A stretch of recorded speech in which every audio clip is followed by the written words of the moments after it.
make sure to give my dad a 5-star review. Make sure to like and subscribe to his YouTube. Thank you for listening and enjoy the show. One in Alabama that I talk about in the book where this person survived his execution, was punctured numerous times. They punctured his bladder. He ends up in really bad shape, but he survives as they give up. They can't get a vein, so they give up. And he ends up suing, and they settled that. Alabama settled that suit, agreeing not to re-execute him in exchange for ending the suit and not disclosing anything that they found as a result. So, the line I have in the book is, the state that loves its pound of flesh loves secrecy even more. Hey, welcome back, faithful politics listeners and watchers. If you are watching us on our YouTube channel, I am Will Wright, your political host, your faithful host, Pastor Josh Bertram. Unfortunately, can't be here, but we have with us, returning from the depths of her writing cave, Professor Corinna Lain, who is here to talk about her book that is finally here, Secrets of the Killing State. And I'm not going to really do a very elaborate bio like I normally do. Instead, I'd rather you, Corinna, just talk about why you're so qualified to write this book. And then we'll get into what the book is all about. Why you're so qualified.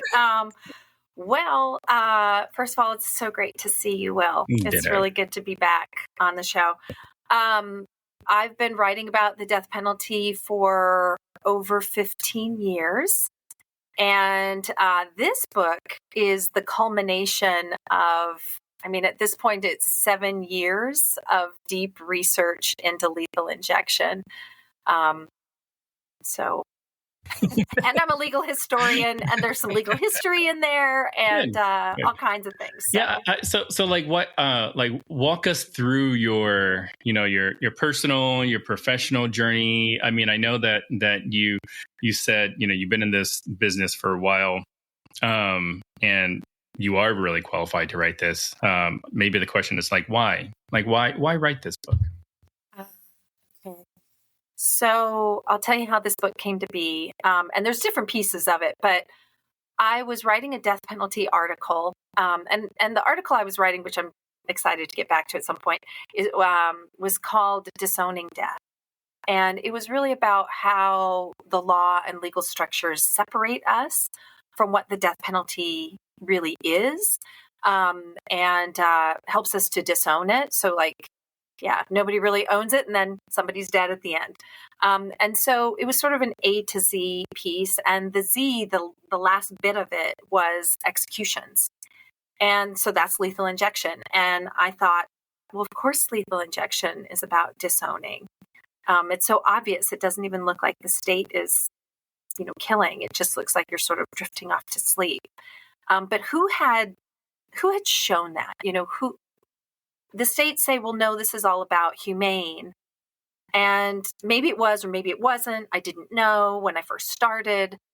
But, how are you going to show that a lot of this is disowning? So there's legal history in that, some other things, but I decided to start exploring it. And I kept coming to the question of why are they so bad at this? It's like, yeah. Right? We know how to put pets down. We know how physician-assisted suicide works. Why are they so breathtakingly bad at lethal injection? And so, that question was in there. And I started really researching it and started writing. I think I got to the end of part 1, and I had 300 footnotes and said, wow. It's a book. And I didn't want to write a book. I really, really didn't want to write a book. In fact, I had a legal history piece that I had put down. That piece is still down because people said, well, it really is more of a book, and I didn't want to write a book. So, I legitimately did not want to write a book. And I was at a conference in January 2018, and it's a law professor conference. So everybody's like, what are you working on? What are you working on? And it really stressed me out because I was stuck and didn't want to put another project down. And so at one point I went back up to my room, skipped whatever the 1:00 session was, and just, got on my knees and was like, Lord, and I share this because it's faithful politics. So, Yeah, go ahead. There's a full testimony, but, this is how it started is I was like, Lord, I don't want to write a book on lethal injection, but if it's from you, then that would change everything. And there was a moment that followed that. And well, I'll just tell you, I reached over and to see if maybe there was like a Gideon's Bible or something like that in the hotel room. I didn't have one. And there was, and I just, opened it up. And it opened to Psalm 45, which I have like in a little private place on my bulletin. So I'll read it. It said, my heart is overflowing with a good theme. I recite my composition concerning the King. My tongue is the pen of a ready writer. And that was the top left. And I was really praying, saying, if this is from you, just speak clearly, because that would change everything. And so when I opened it, I was like, well, all right, this could have been a series of articles. I could have put it down entirely. I'm going to write a book on lethal injection. That's so wild. So how many different ways are there to actually, like, I don't know, kill a person within the system? And, what is it about lethal injection that really kind of separates itself from the rest of the flock? Yeah. I mean, there are a number of ways, and lethal injection is unique in that, we don't have to see the sight of blood. We don't have to smell burning flesh. That's the electric chair. Sight of blood is the firing squad. We don't have to see people retching, and at least when it's not botched. But as a matter of course, and gasping for breath and all of that sort of thing, which is the gas chamber. So we don't have to deal with any of the outward signs of violence. And hanging? Is hanging still around? There was one state, I think, that allowed hanging, but there's some sense that, states, nobody's hanging anyone anymore. But I'm trying to think of, I don't think a court ever said, well, that's unconstitutional. What has happened is that as these methods have become obviously torturous, they have also become obviously unacceptable. So there's some sort of almost unwritten proviso that in order to have the death penalty, states can't offend the sensibilities of the people in whose name those executions are conducted. And so once the brutality becomes clear, states move on to a new method. And that is just the story that repeats over time. And so the thing about lethal injection is that violence is internalized. And I think it's important to understand that executions are necessarily violent. Like, it takes force, it takes physical force, it takes violence to stop the heart from beating before it's ready to go on its own, to end life before the body is ready to give it up on its own. And that's just a state of nature. It could be a car accident, right? It could be a murder. It could be an execution, but it takes violence. It takes physical force to end life. And so the thing that's special about lethal injection is all of that violence is hidden. It's all internalized to the body under a chemical veneer.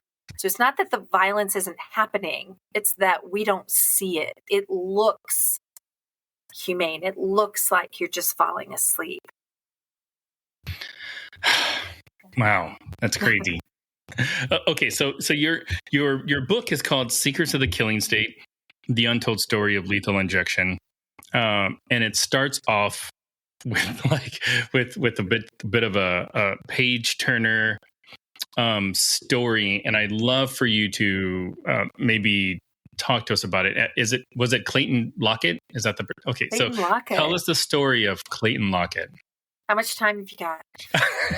No, I'll try to make 3 it minutes. quick. But 3 minutes. yeah, no, Clayton Lockett is chapter 1. And I start with that story. It's the only chapter that is like just the story of a botched execution. And I did that for 2 reasons. One was Clayton Lockett's botched execution. So this was Oklahoma. It was in 2014.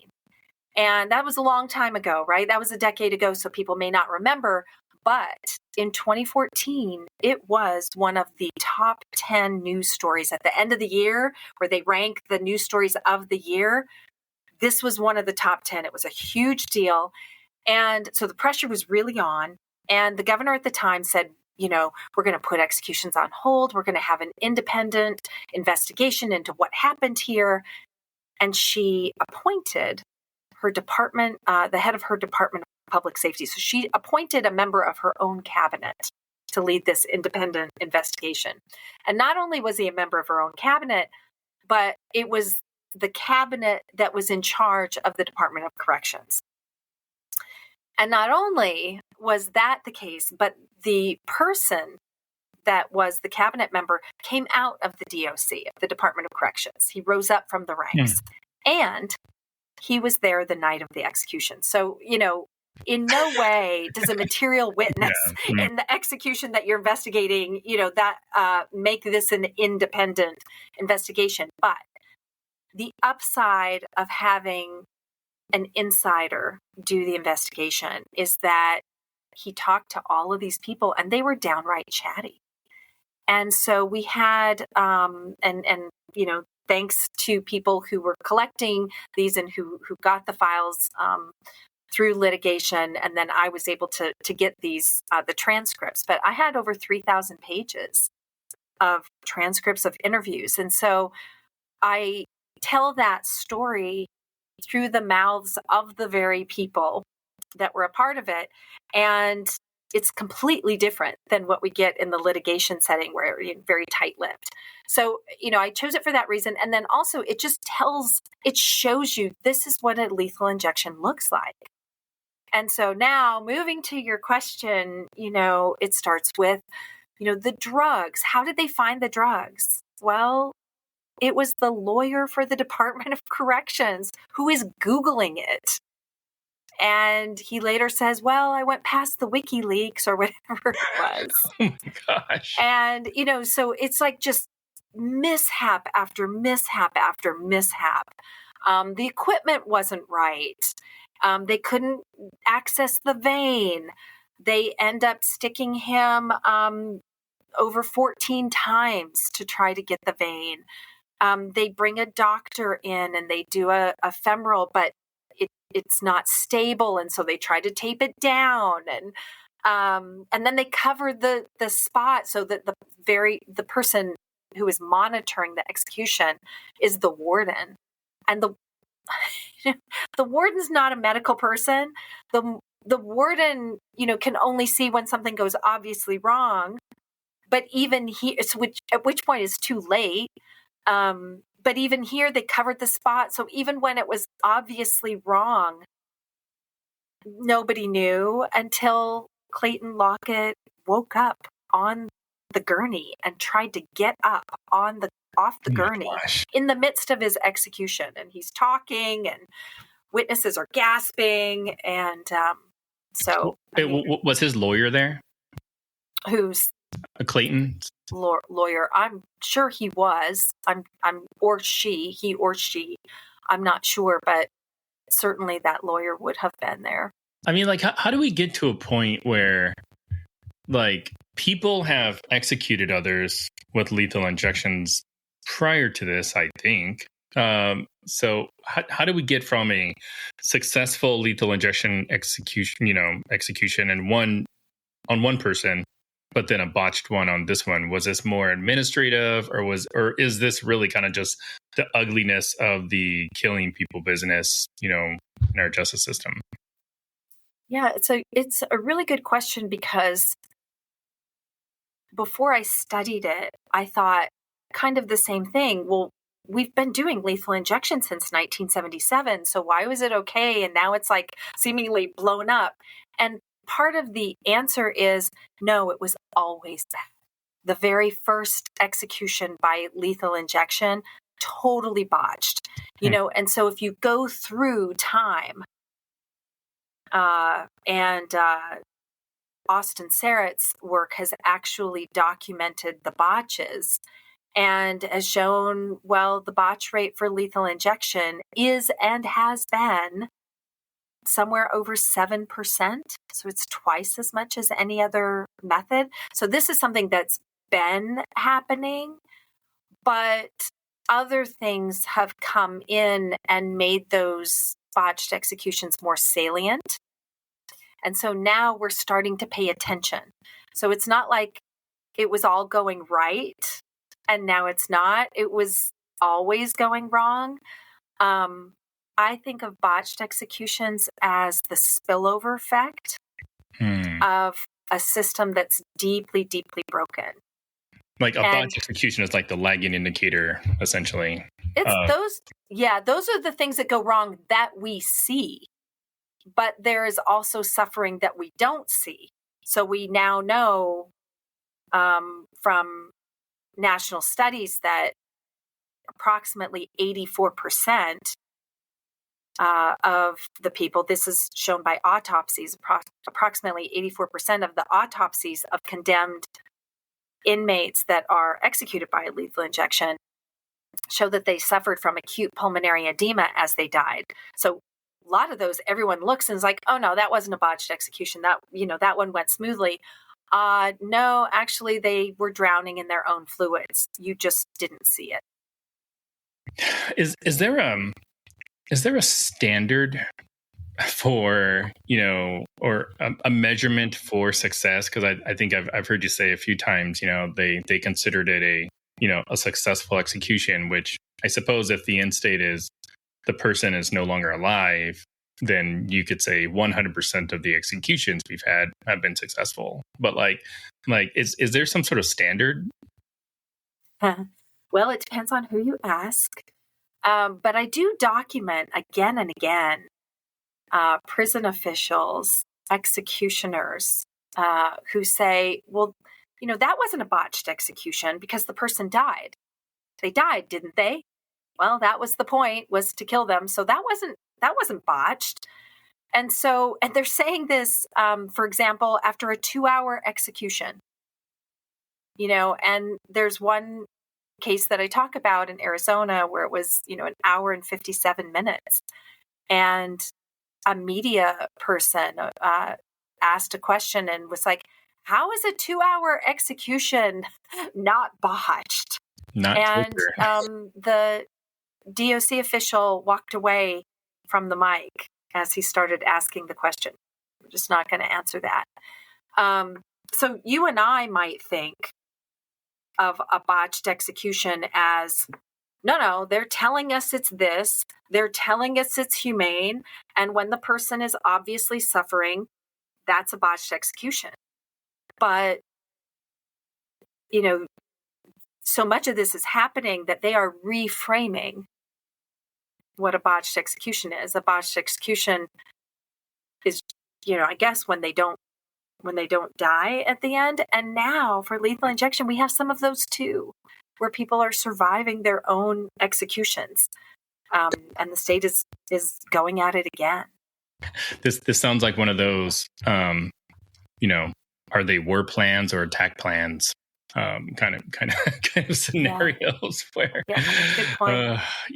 And in your book, you do make an argument to try to say that lethal injections, make it look humane. And you shared, example of kind of what it's really doing. Is that, are there other sort of ways that a person is suffering after they've, had the stuff put in them, that you think the public would really, benefit from knowing?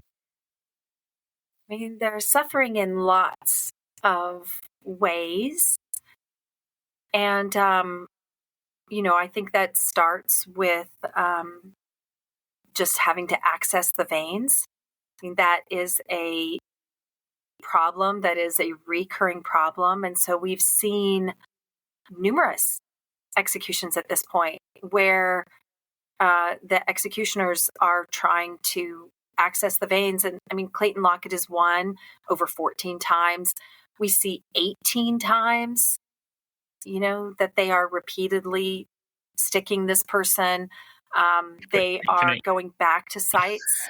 Can I stop you just right there? Because something came to my mind as you were talking about Clayton Lockett being stabbed like 14 times. Like, I can't remember if it was his situation, but didn't they do a neck thing? Like try to access the... Can you talk about that? Yeah. So they did. They tried to access the veins in his neck. They didn't have the right needle. Didn't stop them from trying, but they didn't have the right needle. And, later doctors came in and said, that would have been that's a really bad place to do a massive injection of drugs, because if it infiltrates, that is to say, if the needle pops out of the vein, or if it goes all the way through, if you end up injecting the drugs, into the tissue, which is exactly what happened with Clayton Lockett. But, if something goes wrong and you've got a catheter in the neck, you can choke to death. And so, yes, that was Clayton Lockett. They just weren't successful in doing that particular insertion. But we saw it in it's the vignette that I use at the beginning of chapter 9 on secrecy too. That's the one where they did an autopsy and they found tan-colored makeup covering a number of insertion marks into the veins, into the neck. So, wait. All secrets. I should at least just present some bit of a disclaimer for the show. If you see either me or Corinna sort of smirk or laugh, like, none of what we're talking about is funny. It's just like, it's more appalling. And I think our sort of subtle laughs are just sort of a representation of just how appalled we are. So like, if you're watching this and you're like, look at those two guys, they're just laughing at all the death. It's like, no. Like what you're talking about, Corinna, is just like absolutely ridiculous. So let's peel back that banana for a second, regarding the makeup. Tell us more. I mean, I'm really glad that you paused and had a little note for our listeners. Because I've had a number of people say, I think this is going to be depressing. And then they read it and then they say, actually, it was infuriating. That's what it is. It's shocking and infuriating. And so that's the reaction of like, wait a minute, somebody put makeup over, tried to hide the number of insertions. Yes, that is true. There's secrecy in all sorts of ways. So I talk about what I call the state secrecy 2-step. Step 1, and I'm like, this is a dance around the facts. Here's the state secrecy 2-step. Step 1 is, if something goes wrong, hide it, deny it. It's clean up on aisle 5. But step 2 is, and then do all you can to prevent, further spills from being noticed in the first place. So some of this is reactive, that's step 1, and some of this is proactive, that's step 2. And states use both. So, when something goes wrong, what we've seen is states will lower the blinds. I mean, we saw that in Clayton Lockett, but we've seen it in some others. Nebraska had one execution trying to use fentanyl. It was the only execution in the country. No one's repeated that. The guy started turning purple, and they just lowered the blinds. Wait, somebody died because they injected them with fentanyl? It was the world's only fentanyl. It was a 4-drug protocol trying fentanyl, and another state has toyed with that, but only Nebraska has actually tried to carry it out. And after Nebraska's disaster, no state has tried to go back to it. And so even as Nebraska, in that particular case, the prisoner started turning purple, and media witnesses said the prison official who was in the execution chamber sees what's happening, says something into a mic of some sort, and the curtain comes down. And at first, Nebraska officials, they don't say anything about the fact that the curtain has gone down, but media witnesses are pushing. Wait a minute. And I think it opens, I can't remember, maybe 14 minutes later, and he's dead. Like, that's it. That's all you get.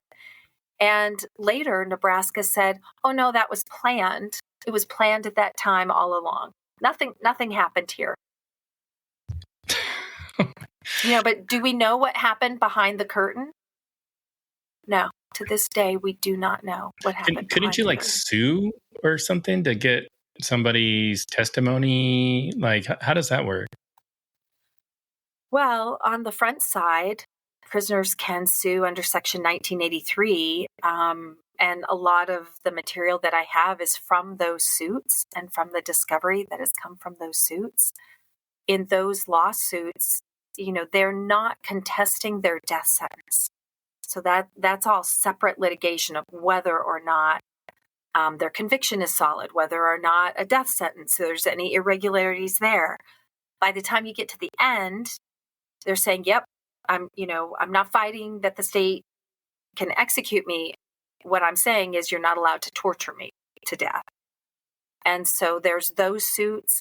We also have seen suits after the fact, after botched executions, where the family members of the prisoner has sued. Most of those are all civil suits for damages for torturing the person. And even those are like, I'm not saying you didn't have the legal authority to kill them. I'm saying you violated the Constitution. You tortured someone to death. And so we do sometimes see those suits. How did those suits generally end?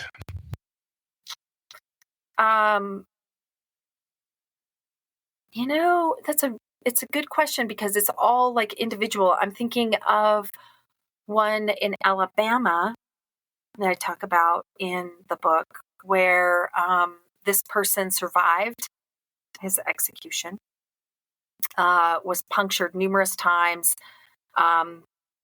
They punctured his bladder. He ends up in really bad shape, but he survives as they give up. They can't get a vein, so they give up. And he ends up suing, and they settled that. Alabama settled that suit, agreeing not to re-execute him in exchange for ending the suit and not disclosing anything that they found as a result. So, the line I have in the book is, the state that loves its pound of flesh loves secrecy even more. Oh my gosh, Corinna. All right.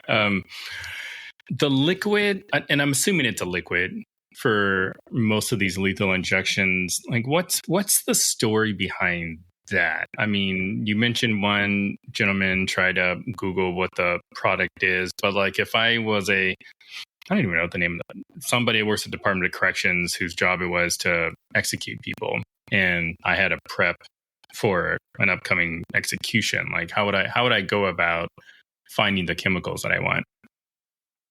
I mean, it's a great question because it highlights it's like, who is the villain in this story? Who is the victim in this story? Because, the state legislatures pass these statutes that just say lethal injection, or they might use more words and say, death by a chemical substance or combination until death, something like that. But basically, most of these statutes just say lethal injection.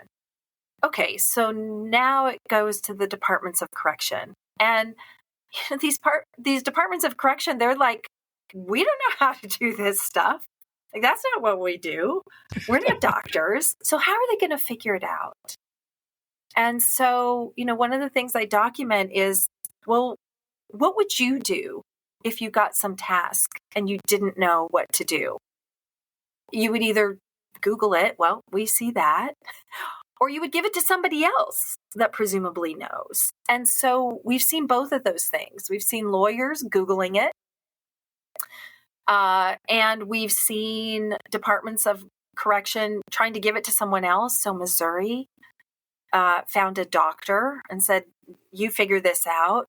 And the doctor that they found had more than 20 malpractice suits filed against him. He was mixing and measuring the drugs, and it turns out, well, in litigation, they looked at the pharmacy logs for the last execution, and it was like, wait a minute, the state of Missouri is injecting half of the amount that's in the protocol. And the state initially came back and said, no, that's a mistake in the logs. The protocol says, this amount, and that's what we've injected. But we're checking to see why there was a mistake in the log, so we'll be back to you. And then they come back the next day and say, we've just learned that actually is what happened. They were injecting half of the amount. We're going to get to the bottom of it as to why.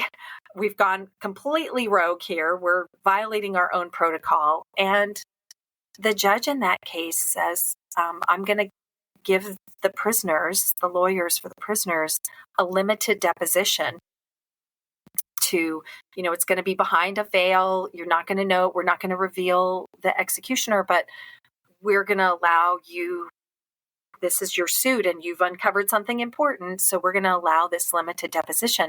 So they're talking to this doctor. They don't know who he is, but they're talking to him.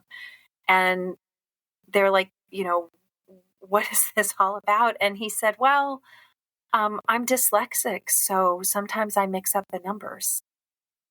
He later said, I'm not dyslexic. I just have trouble keeping my numbers straight. But the bottom line was, the court in that case said, state of Missouri, you may no longer use someone, lethal injection is all about mixing and measuring correctly.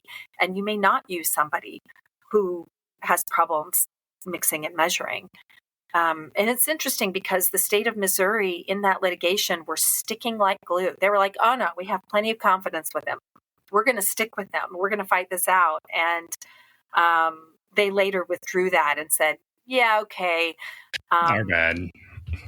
Yeah, our bad. But by that time, investigative journalists, and hats off to them, I use a lot of their work in my book, but investigative journalists had found, wait a minute, he had over 20, who is this person who might be, who is dyslexic? And found that he had over 20 malpractice suits and had his hospital privileges revoked at 2 hospitals.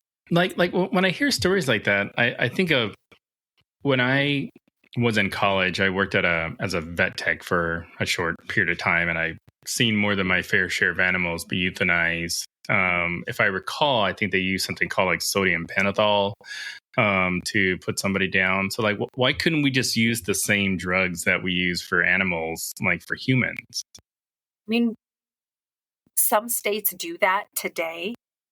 That was not the traditional 3-drug protocol. And it was a question I had too.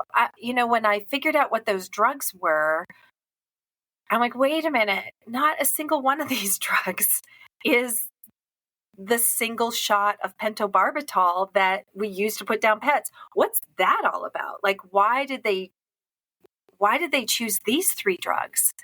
And the answer was a guy made it up off the top of his head. And that was itself a shocking moment for me, because I assumed we were using the same drugs that we use for animal euthanasia.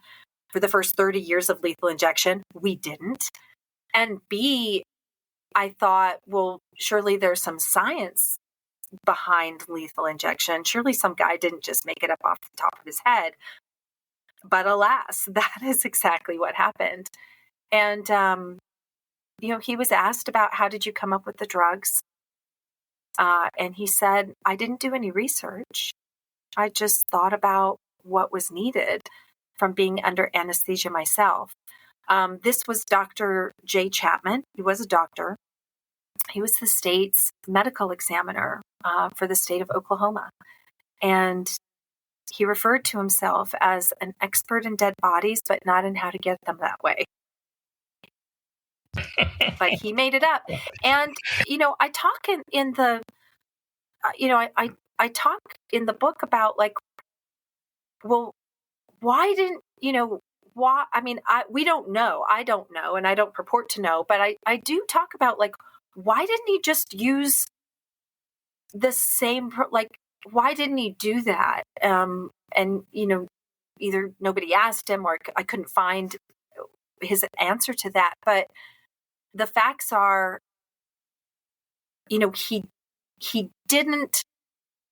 either didn't know about how we put down pets. I mean, if one were trying to devise a humane execution by drugs, that would be the first question I would ask, is like, okay, well, how do we put down pets? How does physician-assisted suicide work?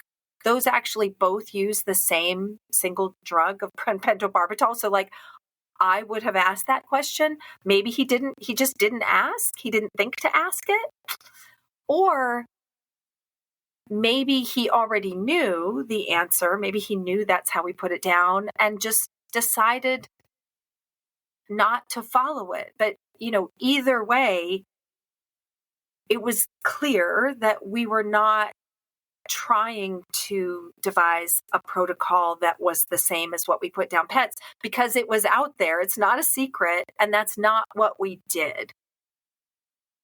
Now, by the way, it's worth mentioning that some states do use that single shot of pentobarbital now. Not all states, some do. And no state did that until the drugs, the original first drug in the protocol ran out. All of the states were saying, oh, no, we could not possibly use this single drug.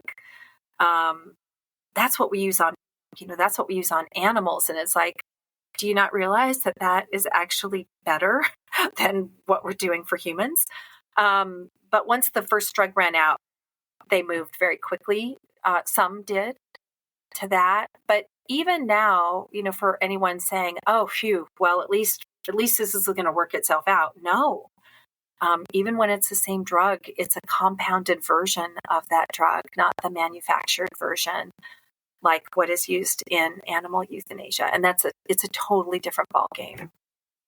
It might be too early to tell at this point, but I am curious, just like, because you pointed out or identified areas of procurement where people got really creative because like they couldn't find the thing they needed, which was probably wrong anyways. But like given the current political economic climate we're in now with tariffs and what have you, like, is there a risk of people who work in this sector not having even a harder time getting the products they need to carry out these executions?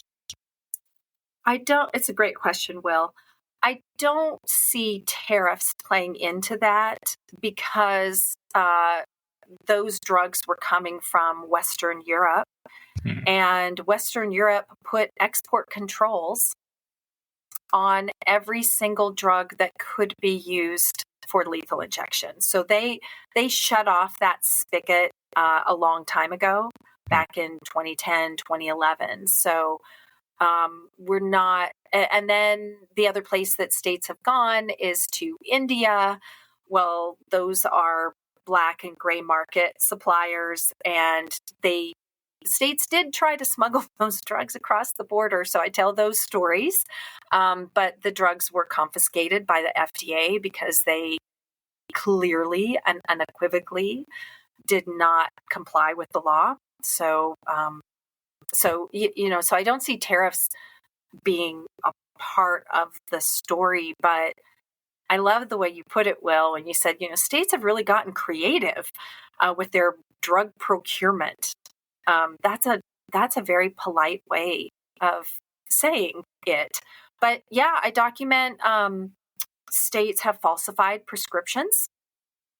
They have taken bags and suitcases full of $10,000 and $15,000 in cash, crossed state lines, and bought drugs allegedly in a Walmart parking lot. But it's all been very under the table. And so yes, they've been very creative. It must be weird to just watch people's reactions when you tell these stories that you're just like, oh yeah, like $10,000, $15,000 of cash in a Walmart parking lot to buy fentanyl to execute somebody or whatever. And I'm just like, what in the world? But this is your world, right? This is like the thing you've been researching for the past couple years. And I'm curious, what about the impact of the people that are involved? So we talk about all the folks in the room where it happens. Number one, walk us through the line or whatever that goes into the person that has the stuff in it that will kill them. How is that activated? Is it like a switch or button, electronic, or is it random? And who gets to flip or push the switch? I thought that the syringes were being pushed by doctors. I thought it was doctors actually administering this, or at least some sort of medical professional. As it turns out, the syringes, who is pushing the drugs that are actually killing these people? It's non-medical prison guards. And I have to qualify that by saying we don't know in every single case. There's great secrecy around this, but I pieced together enough. So just by way of state protocols, the only place where there is any medical qualification at all is the people who are actually inserting the catheter into the veins. So, and that's one where it's like, yeah, you would need a medical person for that. Although, come to find out, non-medical people have actually tried. But by and large now, that is the one place, and the standards are incredibly low. So it is medical technicians actually doing that. You might have a paramedic or an EMT, or in some cases a phlebotomist. And phlebotomists are very good and experienced at taking blood, but in most states they're not even licensed to insert a catheter. And so, but as far as who pushes the syringes, every place we know and every deposition I've seen, and even doctors who are involved, they're like, oh, wait, I don't push the drugs. That's done by the prison guards.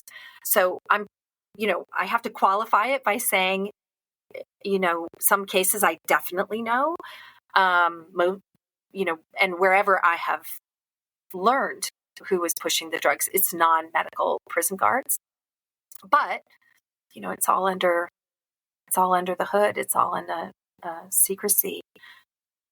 And to your point, they're pushing the drugs from another room.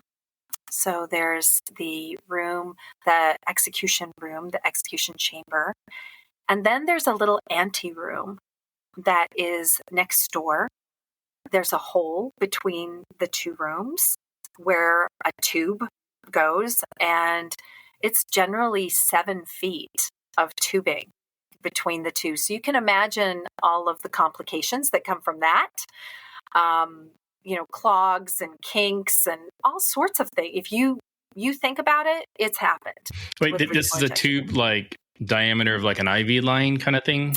Yeah, it would be a super thin tube. And, but you asked also about what is the effect on those people. And so I do spend a good amount of time reporting people who have been interviewed and the trauma that imposes on them. And, there's one fellow who says, listen, every one of these autopsies says state homicide as the cause of death, homicide, or judicial homicide. And he said, that's me. When it says homicide, that's me. And you can't expect for people to be doing this as a part of their job, to someone who's not done anything to them. And as they themselves explain, by the time we execute someone, they've been living with us for 10, 15, 20 years. We've come to know them as human beings. And so over and over again, they say, you can't expect for me to do this job and not be affected by it. You can't expect for me to go home to my family and to be the same as if I didn't do this job. And so, this book, I don't make an argument in this book. This isn't the sort of book where I make an argument and try to convince you that I'm right. In this book, as you know, I just relentlessly document thing after thing after thing after thing. And I trust the reader to come to their own conclusion. But, it's really hard to read that, particularly that portion, and think, oh, wait a minute, we are creating a whole other class of people who are comfortable with killing. Or, as I also document, now departments of corrections, for example, in Oklahoma, have gone to the Oklahoma Court of Appeals and said, slow this down because we have to deal with the trauma on the backside. And I do quote one of the Court of Appeals judges who says, get over it, tough enough, buck up, let's go. And so I just lay it bare and let people come to their own conclusions about what we're doing and virtue ethics of what we're creating in the name of justice and in the people's name. Gosh, I wanna switch to same topic. Just I don't even know if I can frame it as more lighthearted, but yeah. So the DOJ recently announced that they are seeking the death penalty for Luigi Mangione. He's the gentleman that shot the United Healthcare person. Can you just kind of walk us through, like, federal executions and that process? And I'm not necessarily asking you to take a side one way or another, but it's just like when I saw that announcement, it immediately made me think of you, because I'm like, oh, I can ask her about it. I can ask Corinna, like, what does that really mean? Like, do we still kill people at the federal level? And like, what would that execution look like in today's like climate? Well, I think one thing that we should keep in mind is if there's a death sentence on the backside of that trial, we're not going to see it for a very long time. a very long time. And so I think, like, yes, I can talk to you about executions. The last set of executions were the Trump executions in 2020, which, were fast-tracked once he lost the election. And the Supreme Court green-lighted those. And so we saw, I think it was 13, there were more federal executions in 6 months than there had been in, I think, the past 60 years. And so that's the last ones we saw. Of course, we know that Biden commuted almost all of the federal death row. But, I think what's interesting about this particular case is, there was a capital defendant that just pled out to life without parole in the El Paso shootings in Texas. More than 20 people, shopping at Walmart get killed. And, and so here we have the Trump administration saying, oh, we're going to go for death in this case. And the first thing I thought as a death penalty researcher was actually not about the execution, which again is going to happen in a decade from now. It could be totally different if it happens at all. It was about the very fact that they're going for death in a single homicide case. There are thousands of first-degree murders that happened every year. And so it's interesting to me that you're going for death here. Why? Why? Well, he's, was a prominent person. And it reminds me of the fact that if you kill a white person, you are more than 4 times likely to get the death penalty than if you kill a black person. We think about the racial disparities. I think most people think about racial disparities and they think about the race of the defendant. Well, some studies show that more than others. It depends. But the greatest racial effect is really whose lives are we more interested in achieving retribution for? And it's high status victims. It's high status victims. It's white victims over black victims. And so I don't know how much of this is in the conversation. Maybe it will be because of our podcast, your podcast. But, anyone who supports the death penalty, I wonder, but people could support the death penalty and say, yeah, but I don't think that people who are more prominent have more worth to their life than people who aren't. And so there's that disparity that I see. The other thing I thought, frankly, was good thing Dodge is on the case. I believe and it's cutting government waste, because the single most wasteful government program, and I'll stand flat-footed on this, is the death penalty. Really? It's really expensive? Oh, yeah. And, at the federal level, just by way of federal stats, it costs 8 times more just to try the case at the federal level than it does to try the case when death isn't on the table. So that, that's 8 times more. And you might not get a death sentence from that. You think about the shootings down in Florida, and they put that thing on multiple, over a dozen victims, and the jury came back with life. And so here you have somebody, yes, he killed a very prominent person. I think he's also crowdfunded. There are people who are like, yeah, well, every murder is a terrible murder, but I'm just saying, I think there's a chance that, you could put in all the money in the world and you may not even get that death penalty, and all that's down the drain. And then there's the cost of housing this person on death row versus, life without parole. So you would save millions upon millions of dollars by, calling it a day. We've got life without parole, which, you are taking their life. You're just saving millions of dollars. So, okay. So, question.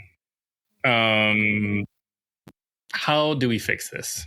Like you've mentioned that, this isn't necessarily like a book about the death penalty as much as it is about secrecy. So like, what do we do about, accountability in this space? Or is there anything that we can do?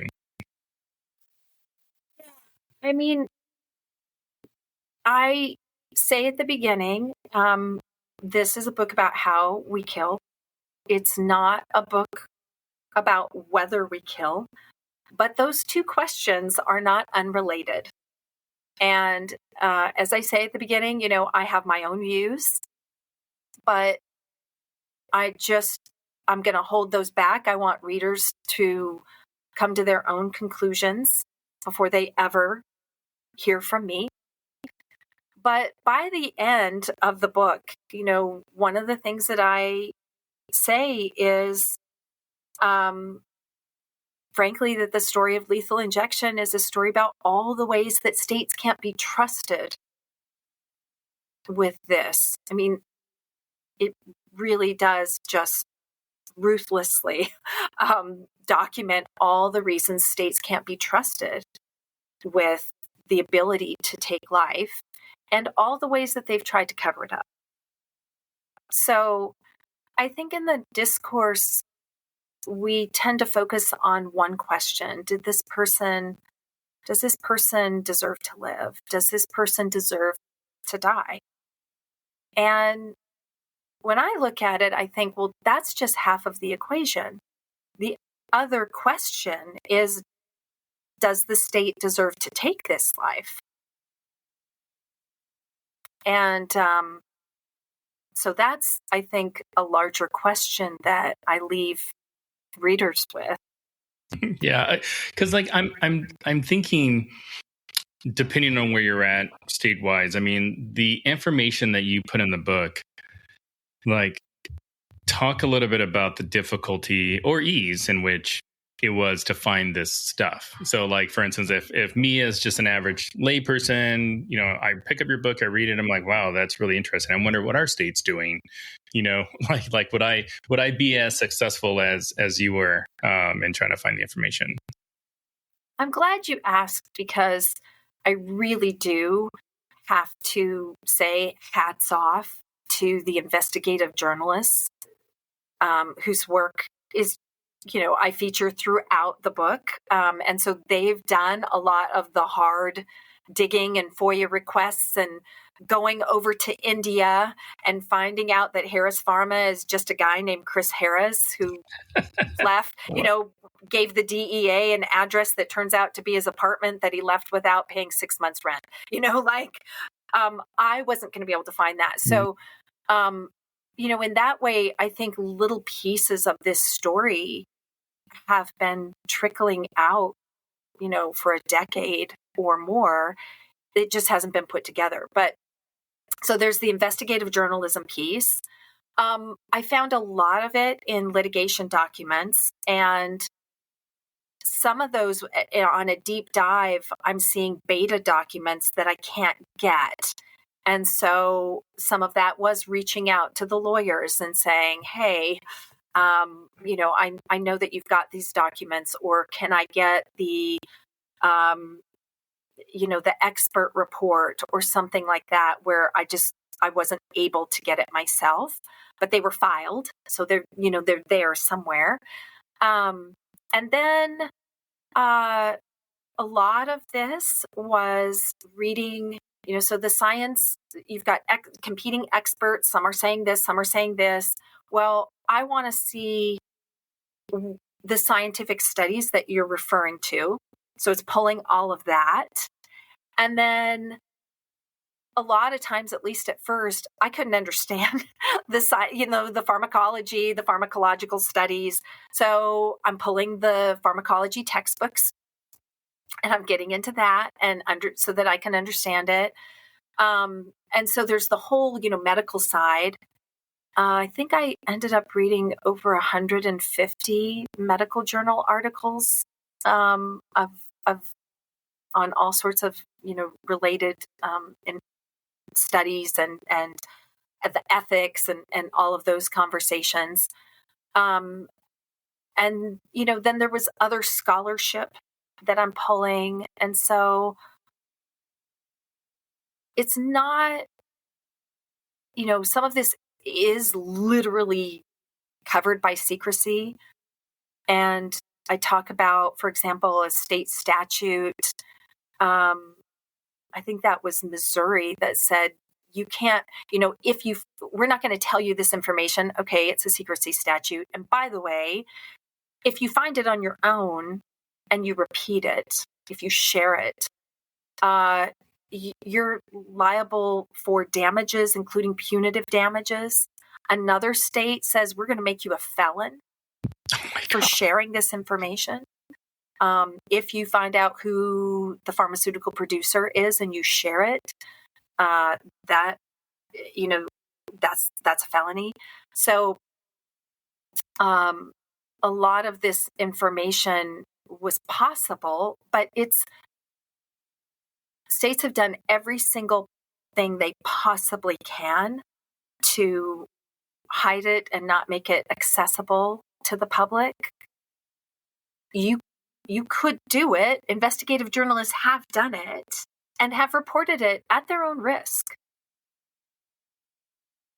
But there are reasons why the American public still thinks lethal injection is basically a very humane thing that sometimes goes wrong for reasons we can't quite understand.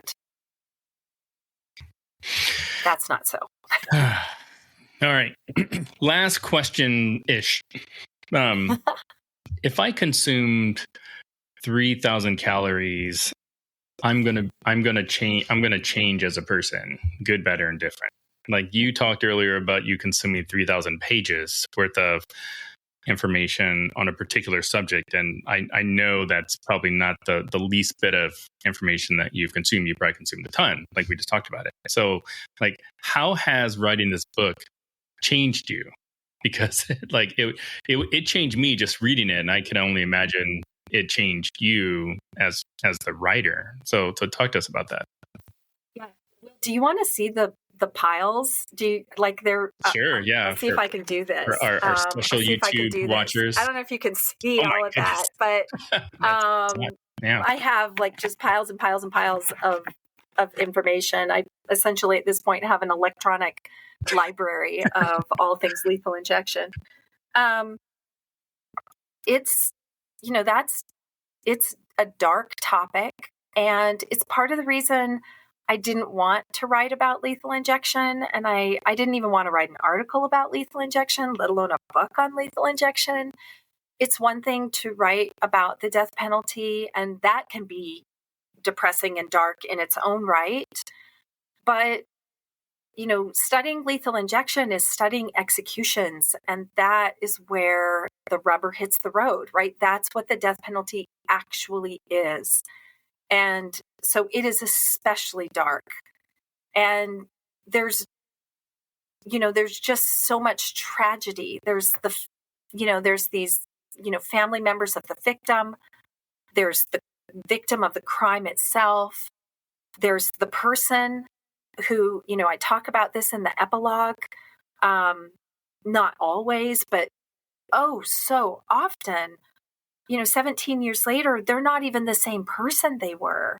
They've redeemed. Some of them have started prison ministries, and so there's that tragedy. There's their family who have been going through this, and their family members have done nothing wrong, but are going to watch the state set a particular time and day to kill their family member. And then other people are going to file into a room to watch it. Right. And so you've got the trauma on the media. It's just, it's so much trauma. And so it was pretty dark.